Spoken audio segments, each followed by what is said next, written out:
Halo, assalamualaikum. Selamat pagi, anak Indonesia.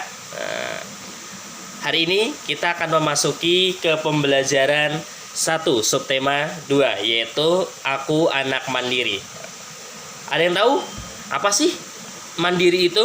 Nah, di sini di pembelajaran 1 ada cerita atau ayo membaca dengan nyaring, yaitu aku anak mandiri. Nah, Bapak bacakan dulu ya. Aku anggota pramuka yang mandiri. Anggota pramuka dilatih untuk dapat bekerja secara mandiri. Aku selalu berusaha bekerja tanpa membantu orang lain, tanpa bantuan orang lain.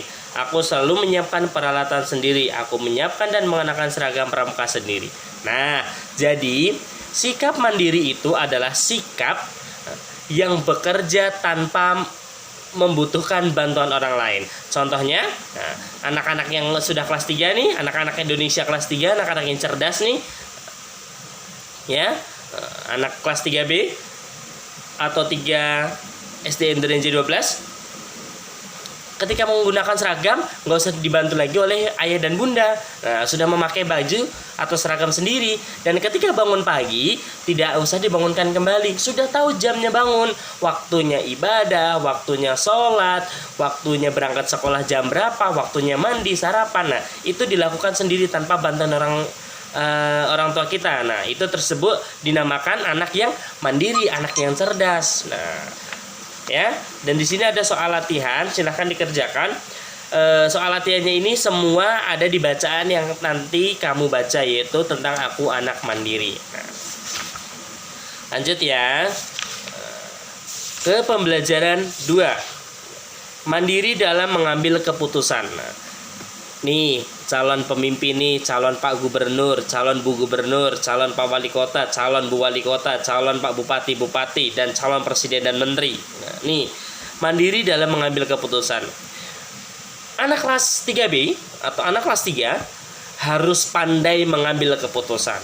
Sekarang Bapak bacakan ya di pembelajaran 2 ya. Judulnya adalah mandiri dalam mengambil keputusan. Anggota pramuka dilatih untuk mengambil keputusan secara mandiri. Misalkan mengambil keputusan dalam menentukan nama kelompok. Semua anggota kelompok semua ikut berdiskusi. Setiap anggota kelompok dapat menyampaikan pendapat diskusi kelompok menyampaikan diskusi kelompok, dan diskusi kelompok dipimpin oleh ketua kelompok. Setelah selesai berdiskusi, semua anggota setuju nama kelompok telah ditetapkan. Salah satu janji pramuka yaitu patuh dan suka bermusyawarah. Nah, ketika ada apapun masalah, kita musyawarahkan. Dan ketika bermusyawarah, teman kamu menyampaikan pendapat, kamu tidak boleh marah. Pendapatnya tidak sesuai dengan kamu, namun kamu harus menghargainya. Anak yang cerdas, anak yang baik, anak yang pintar selalu menerima saran, selalu menerima nasihat, dan selalu mengambil keputusan secara bersama-sama. Apalagi kita di kelas. Nah, di kelas ini kita berorganisasi. Nah, di organisasi itu ada pemimpin, ya, ada ketua, dan ada guru, ada sekretaris, ada bendahara, ada para seksi-seksi atau para menteri-menteri. Nah, ini kita belajar kepemimpinan, bagaimana kita menjadi seorang pemimpin yang baik. Nah, ketika nanti kalian menjadi pemimpin, jadilah pemimpin yang amanah. Jadilah pemimpin yang selalu mengambil keputusan demi rakyat, bukan demi dirimu sendiri. Bisa anak-anak cerdas? Pasti bisa. Kepemimpinan itu biasa dilambangkan oleh Pancasila, yaitu sila keempat Pancasila. Apa bunyinya sila keempat Pancasila? Ya, sila keempat Pancasila adalah bunyinya kebijaksanaan kerakyatan yang dipimpin oleh hikmat kebijaksanaan dalam permusyawaratan perwakilan. Dilambangkan oleh apa, Nak? Betul, oleh kepala banteng. Pinter. Jadi sila keempat itu bunyinya adalah kerakyatan yang dipimpin oleh hikmat kebijaksanaan dalam permusyawaratan perwakilan. Disimbolkan dengan kepala banteng. Ini sila keempat dalam Pancasila. Menjadi pemimpin itu harus hikmah, harus bijaksana, dan harus memusyawarahkan semuanya demi keadilan bersama. Bisa sayang? Oke, di sini juga ada soal latihan. Silahkan dikerjakan. Dan soal latihan ini ketika kamu sudah membaca, jawabannya ada di bacaan yang telah kamu baca. Ya. Masuk ke pembelajaran 3, mandiri mengerjakan pekerjaan rumah. Saat ini kamu berada di rumah, ya. tugas kamu saat ini adalah membantu orang tua kamu, membantu ayah bunda kamu, membantu kakak kamu mengerjakan pekerjaan rumah. Yang biasa kita kerjakan di rumah apa? Pertama, kalau kita memiliki tanaman, kita siram. Tidak lagi bunda yang menyiram, tapi tugas kamu sekarang menyiram. Bukan tugas kamu ketika libur bermain, no. Tapi tugas kamu di rumah tetap belajar dan tetap membantu orang tua. Itu tugas kamu, ya. Mau membantu bunda masak, atau membantu bunda nyuci piring, atau membantu bunda nyapu, membantu bunda mengepel. Nah, terus membantu ayah apa? Merapikan tempat tidur, ya. Terus membantu menyiram bunga, atau membersihkan, atau membantu pekerjaan ayah yang lainnya. Bisa ya sayang ya? Pasti bisa. Apalagi kamu adalah anggota pramuka. Anggota pramuka rajin dan mandiri, ya. Harus rajin dan harus mandiri. Nah, biasa nih yang tidur langsung loncat dari tempat tidur, nggak pernah merapikan. Mulai sekarang rapikan sendiri. Nah, yang punya tanaman mulai sekarang harus menyiram tanamannya, ya, mencintai tanamannya. Tidak boleh lagi bunda. Ya, sekarang harus saya pasti bisa, ya. Hal sesuatu apapun kalau kamu tidak merubah mindsetmu, kamu bilang saya tidak bisa, selamanya kamu gak bisa. Tapi kalau kamu merubah mindset kamu, saya bisa, pasti bisa. Bisa ya nak ya? Pasti bisa. Hebat. Di situ ada beberapa di halaman 72. Di situ ada beberapa logo gerakan pramuka, ya. Ada tanda kecakapan khusus pramuka, terus ada tanda kecakapan khusus juga untuk siaga. Di situ banyak. Silahkan kalian baca dengan cermat, ya, karena membaca ini adalah membuka jendela dunia. Maka rajin-rajinlah membaca. Oke, cerdas. Nah, lalu di halaman 74 ayo berlatih. Masih ingatkah kalian dengan bentuk bangun datar? Masih ingat ya bangun datar ya? Ada persegi panjang, ada segitiga, ada lingkaran, ada lain sebagainya. Apakah kalian tahu sifat-sifat bangun datar? Masih ingat kan sifat-sifatnya? Nah, perhatikan gambar persegi berikut ini. Nah, coba kita lihat gambarnya. Nah, ini kira-kira bangun apa? Bangun persegi. Nah, persegi rumusnya apa, nak? Nah, sisi kali sisi, karena seluruh sisinya sama. Ya, kalau persegi semuanya sama, mau panjangnya, mau lebarnya, mau ke kanan, mau ke kiri, mau ke atas, nah, semuanya sama, ya. Lalu ikuti kegiatan berikut dengan mengetahui sifat persegi. Siapkan tali untuk mengukur persegi panjang. Nah, kira-kira kita mau menaruh angka berapa nih? Bisa kita taruh angka di sini 4 cm. Antara A sama B kita isi 4 cm. Lalu B ke C kita isi 4 cm. Lalu C ke D kita isi 4 cm. Dan D ke A adalah 4 cm. Nah, di sini kamu tinggal tulis 4 cm, 4 cm, 4 cm, 4 cm. Nah, kenapa Pak? Kok semuanya 4 cm? Nah, karena panjang sisinya semuanya sama kalau persegi, ya. Lanjut.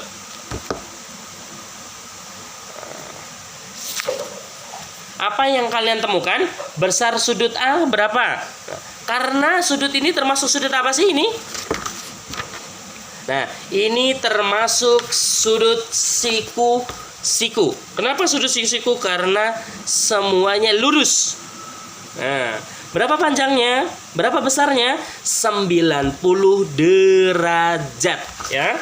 Jadi besarnya adalah 90 derajat. Ya, 90 derajat. Nah, dan untuk nomor berikutnya, nomor 2, 3, dan 4 semuanya sama, tinggal kamu tambahkan saja. Kalau yang tadi nomor 1 4 cm, berarti nomor 2 5 cm, nomor 3 6 cm, lalu nomor 4 7 cm. Dan besarnya semuanya sama, 90 derajat, karena ini adalah sudut siku. Oke, nak? Oke. Pinter ya, anak cerdas.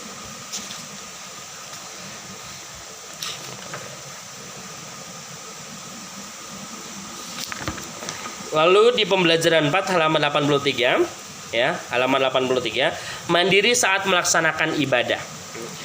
Bapak bacakan sedikit ya. Udin dan teman-teman taat dalam beribadah. Mereka melaksanakan ibadah dengan kesadaran sendiri. Mereka berani pergi ke tempat ibadah sendiri. Tempat ibadah dekat dengan tempat tinggalnya. Mereka selalu menyiapkan peralatan beribadah sendiri. Mereka mandiri saat melaksanakan ibadah. Taat dalam beribadah sesuai dengan janji pramuka. Salah satu janji pramuka yaitu takwa kepada Tuhan yang Maha Esa. Terdapat dalam sila pertama Pancasila yaitu ketuhanan yang Maha Esa. Taat beribadah juga sembunyi sesuai dengan simbol Pancasila yaitu ketuhanan yang Maha Esa. Nah, yang beragama Muslim, kalian rumahnya kan tidak jauh dari masjid ya. Nah, tidak usah disuruh oleh ayah dan bunda, langsung laksanakan. Ketika sudah azan, laksanakan waktu sholat, langsung dilaksanakan. Langsung yang laki-laki ambil sarungnya, ambil sajadahnya, pergi ke masjid. Yang perempuan langsung ambil mukenanya, juga pergi ke masjid atau sholat sendiri di rumah. Nah, wudhu tidak lagi ditemani oleh ayah bunda, langsung wudhu sendiri dan langsung sholat sendiri. Bila keluarga mengadakan jamaah, ikuti jamaah bersama keluarga. Bisa anak-anak cerdas? Pasti bisa. Dan di soal ayo berlatih juga silakan dibaca. Nah, di sini di halaman 83 yang tadi kalian baca, di situ ada. Ya. Nah, dan sila pertama dalam Pancasila dilambangkan oleh apa? Bapak tanya? Oleh oleh bintang. Ya. Bintang ini melambangkan ketuhanan yang Maha Esa. Sila pertama dalam Pancasila. Oke. Nah, kita masuk ke pembelajaran. Masih ke pembelajaran 4 ya. Di halaman 88 tentang buah kelapa dan tunas kelapa. Nah, ini ya. Nah, dan bacaannya di sini. Oke. Bapak bacakan sedikit. Buah kelapa dapat bertahan lama. Buah kelapa selalu kuat dalam berbagai keadaan. Artinya, anggota pramuka selalu taat terhadap Tuhan. Anggota pramuka seorang yang memiliki tubuh yang kuat dan sehat. Anggota pramuka selalu kuat dalam menghadapi tantangan. Buah kelapa dapat tumbuh di mana saja. Artinya, anggota pramuka dapat menyesuaikan dengan keadaan sekelilingnya. Pohon kelapa berjulang lurus ke atas. Pohon kelapa salah satu pohon yang tertinggi di Indonesia. Artinya, anggota pramuka mempunyai cita-cita yang sangat tinggi. Anggota pramuka berpendirian teguh. Pohon kelapa tumbuh kuat dan erat di dalam tanah. Artinya, anggota pramuka memiliki tekad yang kuat. Anggota pramuka berpegang kuat pada landasan yang bijak. Kelapa merupakan pohon serbaguna, mulai dari ujung daun hingga akar pohon kelapa. Sangat bermanfaat. Artinya, anggota pramuka adalah manusia yang berguna. Anggota pramuka berguna untuk tanah air. Anggota pramuka berguna untuk bangsa dan negara kesatuan Republik Indonesia. Anggota pramuka berguna untuk umat manusia. Jadi, lambang gerakan pramuka itu adalah tunas kelapa. Kenapa lambang pramuka dilambangkan dengan tunas kelapa? Karena kelapa ini identik dapat bermanfaat di mana saja dan dapat dimanfaatkan apa saja. Dari ujung daunnya bisa dimanfaatkan untuk atap rumah bilik ya. Dan juga daun kelapa ini bisa dijadikan untuk janur. Selain itu juga dijadikan untuk ketupat. Nah, ya, pernah kan makan ketupat? Nah, itu daunnya dari daun kelapa. Lalu turun ke pelepahnya. Pelepahnya ini bisa dijadikan alat bahan bakar. Ya, bahan bakar apa? Untuk memasak. Ya. Dan juga biasa untuk atap juga. Lalu kelapa itu banyak manfaatnya. Dari kulitnya ini bisa menjadi keset.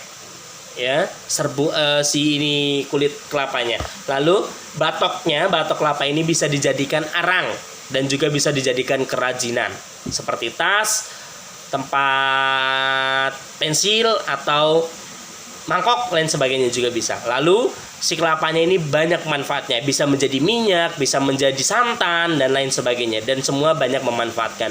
Lalu airnya ini bisa menjadi obat, dan juga air ini bisa menjadi dijadikan minuman yang berenergi. Lalu pohonnya, batangnya ini bisa dijadikan sebagai jembatan dan atau sebagai tiang, dan akarnya bisa dijadikan sebagai serbuk atau bisa dijadikan sebagai keset juga. Nah, jadi pohon kelapa ini dari ujung sampai ujung itu dapat bermanfaat. Maka dari itu anggota pramuka dapat bermanfaat untuk siapa saja, terutama untuk umat manusia dan untuk bangsa dan negara. Serta kelapa ini dapat tumbuh di mana saja. Dia di pegunungan bisa, di laut bisa, di daratan rendah bisa, di gurun bisa, di tempat yang dingin bisa, di tempat yang panas bisa. Jadi anggota pramuka dapat hidup di mana saja, ya. Dan dapat berinteraksi dengan siapa saja. Lanjut ya, Nak ya. Di pembelajaran 5 halaman 91 berlatih mandiri. Berlatih mandiri. Nah, ketika kalian melihat ayah bunda mengerjakan sesuatu apapun, nah kalian tidak hanya cuma melihat saja, namun juga membantu ayah bunda kalian. Nah, contoh membersihkan rumah dengan mandiri, lalu membantu menjahit ibu dan lain sebagainya. Itu ada sikap-sikap yang mandiri. Coba dilaksanakan ya bersama ayah dan bunda. Nah, di halaman 93 ayo berlatih. Nah, di situ ada persegi panjang. Nah, ini gambarnya. Nah, ini gambar persegi panjang ya. Apa rumusnya persegi panjang? Ya, panjang kali lebar ya, karena tidak sama sisinya. Kalau persegi semuanya sama, panjangnya lebarnya sama. Namun kalau persegi panjang beda, tingginya beda, panjangnya juga beda. Nah, di sini tinggal kamu isi aja. Nah, misal kamu tentukan nilainya. A ke B atau lebarnya kamu isi dengan 8 cm. Lalu B ke C kamu isi tingginya adalah 5 cm atau 5 cm. Lalu yang D ke C juga kamu isi 8 cm, D ke A kamu isi 5 cm. Ya. Lalu besar sudutnya berapa? Sama, besar sudutnya adalah 90 derajat karena membentuk siku. Bisa ya dikerjakan ya. Nah, silahkan dikerjakan. Lalu di halaman 99 tentang Persatuan Indonesia. Nah, Persatuan Indonesia ini dilambangkan oleh pohon beringin. Kenapa dilambangkan oleh pohon beringin? Karena pohon beringin ini adalah melambangkan persatuan, ya. Melambangkan persatuan karena pohon beringin itu besar, mengayomi siapa saja. Silakan dibaca halaman 99 tentang Persatuan Indonesia yang dilambangkan oleh pohon beringin, yaitu bunyinya adalah 3. Bunyi sila ketiga adalah Persatuan Indonesia yang dilambangkan oleh pohon beringin. Ya. Nah, lalu di pembelajaran 6 kesejahteraan, yaitu dilambangkan oleh sila kelima, yaitu padi dan kapas. Nah, untuk sila yang tadi di Pancasila, sila pertama itu dilambangkan oleh bintang yang melambangkan ketuhanan yang Maha Esa. Lalu sila kedua dilambangkan oleh rantai yang bunyinya kemanusiaan yang adil dan beradab. Nah, di situ rantai itu ada yang lingkaran dan ada yang kotak. Nah, itu melambangkan putra dan putri, semuanya bersatu untuk Indonesia. Nah, ketiga, tadi dilambangkan oleh pohon beringin, Persatuan Indonesia, ya. Lalu keempat, dilambangkan oleh kepala banteng, yaitu apa bunyinya? Nah, kamu pasti tahu. Lalu yang kelima adalah dilambangkan oleh padi dan kapas. Padi dan kapas ini melambangkan kemakmuran. Nah, padi ini melambangkan pangan dan kapas ini melambangkan sandang. Jadi orang yang berada di Indonesia atau manusia yang hidup di Indonesia, rakyat Indonesia mendapatkan keadilan. Ya, mendapatkan keadilan apa saja? Mendapatkan keadilan berupa sandang atau pakaian dan mendapatkan keadilan berupa pangan atau makanan. Semuanya sama, dijamin oleh pemerintah dan dijamin oleh para pejabat tinggi negara kita. Karena apa? Keuangan dari negara bersumber kepada rakyat. Dan uang rakyat untuk rakyat kembali. Ketika nanti kamu jadi pemimpin, utamakan rakyatmu, bukan utamakan dirimu sendiri. kelak 20 tahun yang akan datang ke depan bukan milik Pak Andre tapi milik kamu, ya. Ketika kamu menjadi pemimpin, jadilah pemimpin yang amanah, mengutamakan semuanya demi rakyatmu dan semata-mata karena Allah Subhanahu wa taala, Tuhan yang Maha Esa. Ya. Mungkin di pembelajaran 2 ini, subtema 2 tentang aku anak mandiri cukup ya, Nak, ya. Nah, kalau tidak tahu silahkan kalian tanya, ya, kepada Bapak. 24 jam Bapak akan ada untuk kalian, ya. Lalu di halaman 108 dan 109 itu tentang bangun ruang. Manakah yang memiliki 4 sisi? Nah, dilihat di sini. Nah, ini matematika ya. Kamu lihat manakah bangunan yang memiliki 4 sisi. Nah, contoh segitiga ini kira-kira memiliki 4 sisi bukan? Nah, tidak ya. Ini tidak memiliki 4 sisi. Lalu layang-layang ini memiliki berapa sisi ya? Ini memiliki 4 sisi. Kamu checklist. Lalu persegi panjang juga sama, memiliki 4 sisi. Nah, apalagi ini persegi ini juga memiliki 4 sisi. Nah, yang tidak hanya segi 3, dia tidak memiliki 4 sisi. Bisa ya, Nak, ya? Tentu bisa. Mungkin cukup. Kita next ke pembelajaran subtema 3 untuk besok. Ya, sekarang pembelajaran subtema 2 silahkan dibaca. Dan jika tidak tahu silahkan bertanya kepada ayah dan bunda. Dan ketika ayah dan bunda tidak tahu silahkan tanya ke Bapak. Silahkan video call atau telepon Bapak. Ya, Bapak akan ada untuk kalian karena Bapak menjadi fasilitator di kelas 3. Terima kasih. Selamat belajar di rumah. Jangan lupa jaga kesehatan, jangan lupa menggunakan masker, dan jangan lupa makanan-makanan yang bergizi. Tetap bantu Bunda. Silahkan di rumah. Terima kasih. Wassalamualaikum warahmatullahi wabarakatuh.